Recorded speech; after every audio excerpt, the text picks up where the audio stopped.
sex addiction and porn addiction can be a life-threatening, severely debilitating addiction for some people, because I see those people in my practice and they come in and they are not functioning, they are not sleeping, they are not going to work, they are not accomplishing their life goals, they are in trouble with the law, and they are contemplating suicide because of their pornography, sex addiction, compulsive masturbation.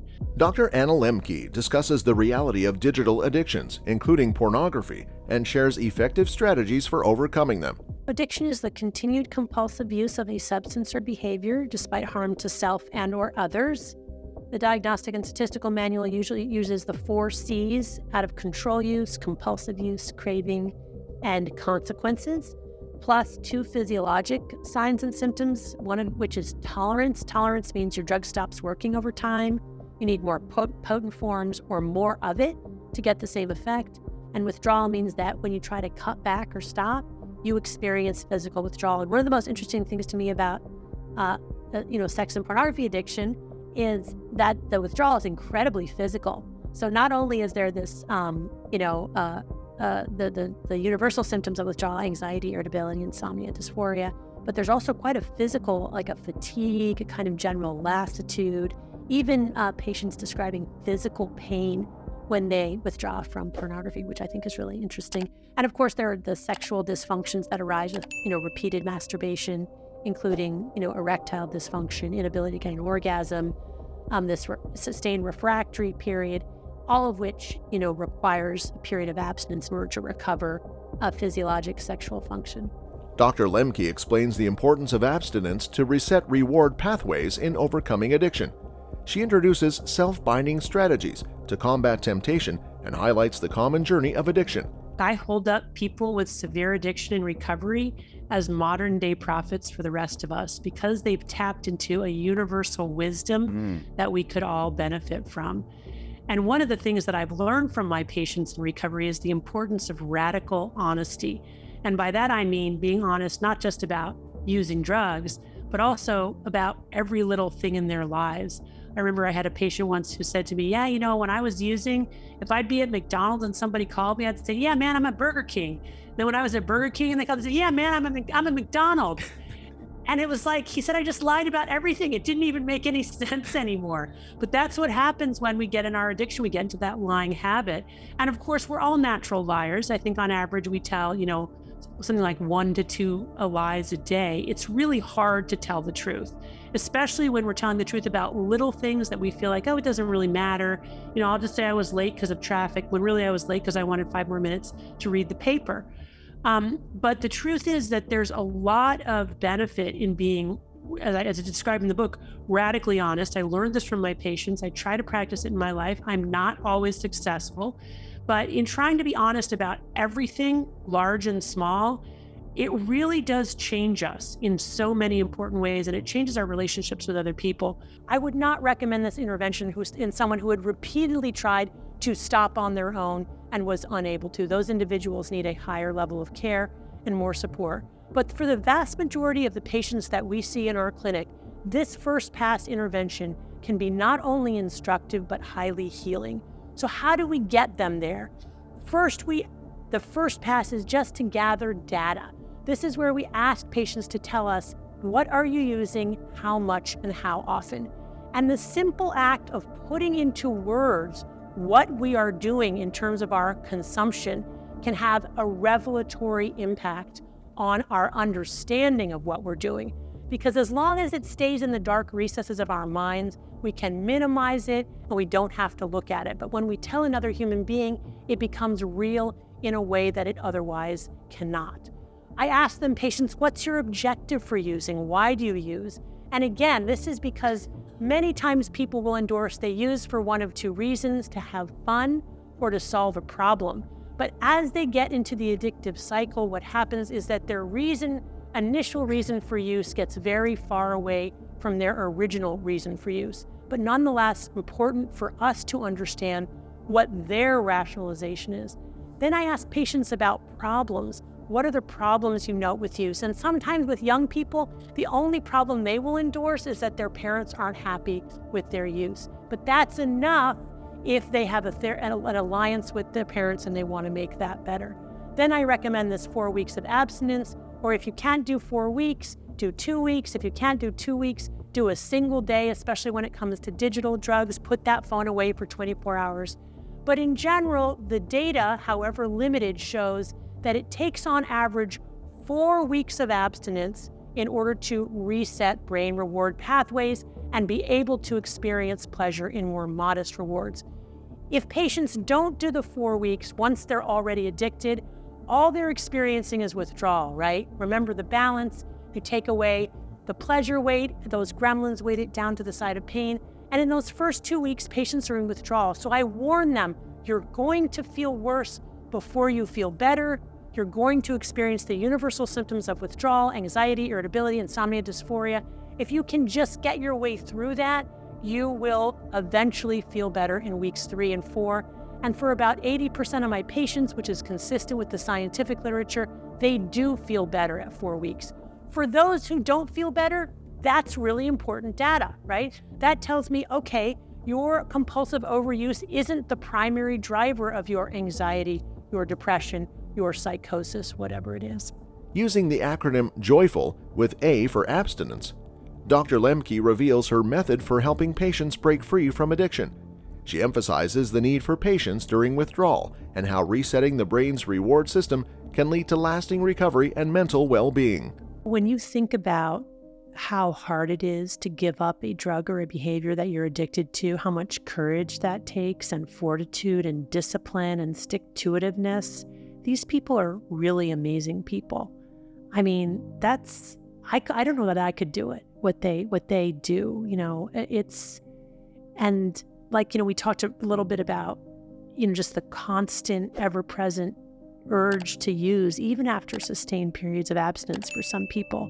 That's really, really hard. And of course, that you double down on the shame that they feel because of that urge, even when their lives are so much better. I mean, these people are really, really remarkable.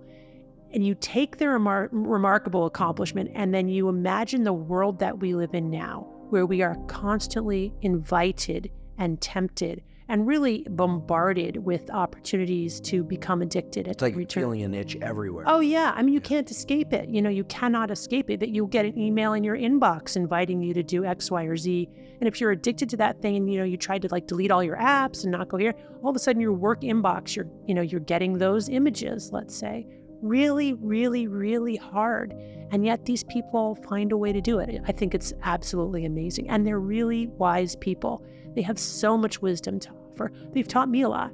As I talk about in my book, I have my own addictions, and I really just took a page right out of their book. I was like, okay, what do I do now? All right, what did this patient do? Okay, I'm going to try that. I say no watching pornography, but also no orgasms with yourself or anybody else for a month, right?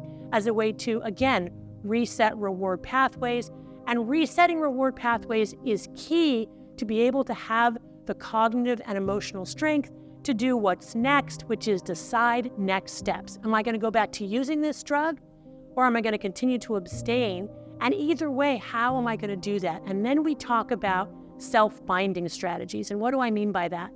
Self-binding strategies are barriers, both literal and metacognitive, that we can put in place to put the brakes on desire.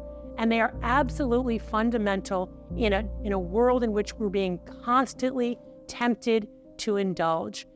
Self-binding means things like not keeping your drug in your house, or not keeping your drug in your room, or making sure if you're going to use in moderation, you only use on special occasions, and then don't populate your calendar with a special occasion every night. More deviant forms of pornography over time to get the same effect, or more deviant fantasies. We started out with a kind of like a generic fantasy, and now we've got this kind of crazy stuff going on, right, in our heads. And it's all those gremlins we're at war with the gremlins, just trying to get more and more to create, homeostasis.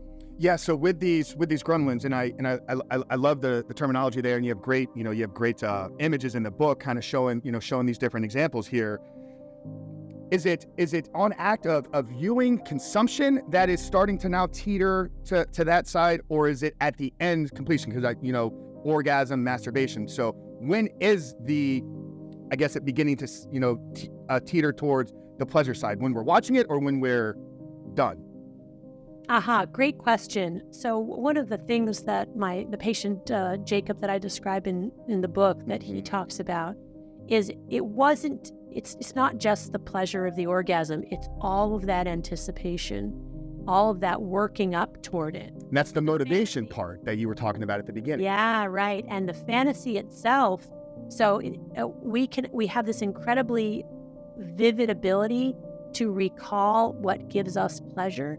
And even our memories of that experience can release dopamine, followed by a dopamine deficit state, right, which creates the craving and the desire to use. And so in his case, it wasn't just the event itself. It was the build up to it. It was, the fact that he had to get the parts to make the masturbation machine and thinking about how to make it and how to program it. And all of that was part of the pleasure. It became part of this complex biopsychosocial disease that is addiction.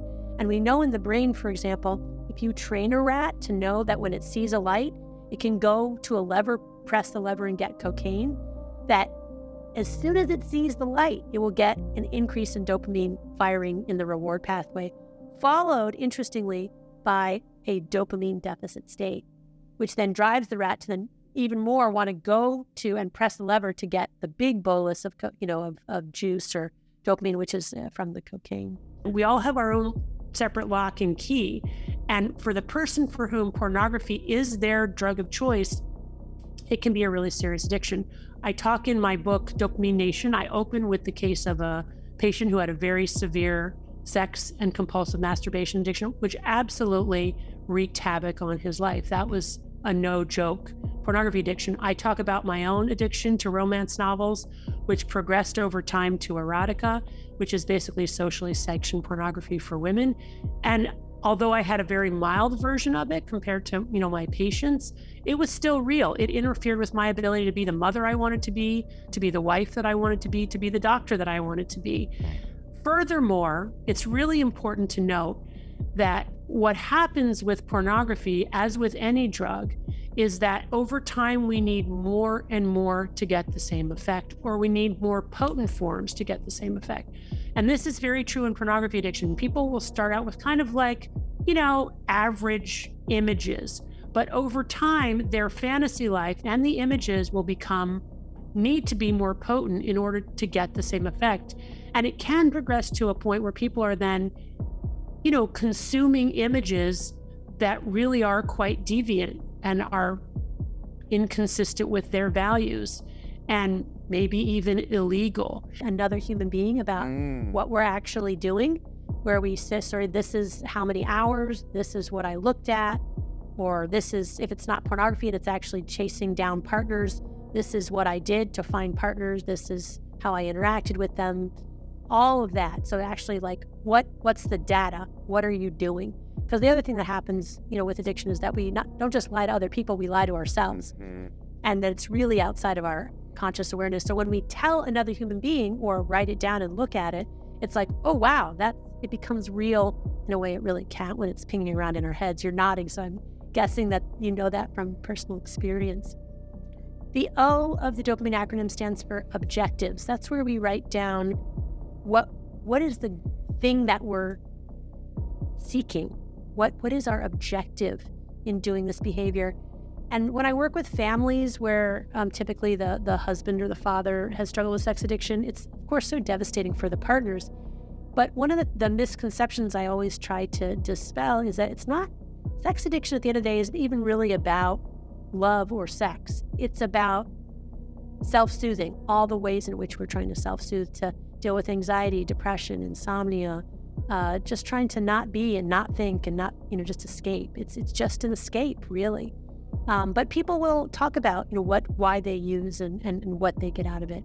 And then the P of the dopamine acronym stands for problems. That's where we're brutally honest about, okay, well, how is it interfering with my life, right? What's happening? Am I having health consequences, work consequences, relationship consequences?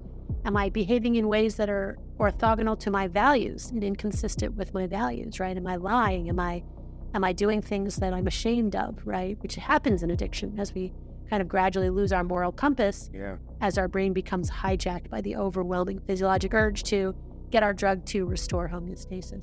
stop using pornography or whatever their drug is for 1 month, to know that in those first 2 weeks, they're going to experiencing the universal symptoms of withdrawal, anxiety, irritability, depression, craving to use. But if they can make it through a whole month without using, they can get to that place where they've restored homeostasis, other things are enjoyable again. And most importantly to this question, look back and really say, wow, that, do I really want to use in that way? That's kind of strange. I really was over invested in that behavior.